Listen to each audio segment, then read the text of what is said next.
Hi everyone, welcome back to another episode from Crazy Gamer. In this video, we will be learning how to turn off ads in Bleach Brave Souls account.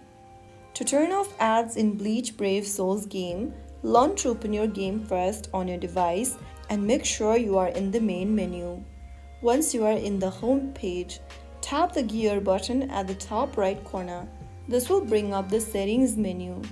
From the settings menu, tap on options. Now, from the general tab under options, scroll down until you see the all ads button.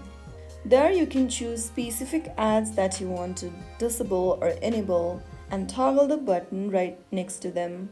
To turn off all the ads in the game, toggle off the button right next to all ads, and this will turn off all of the advertisements or pop-ups on your game.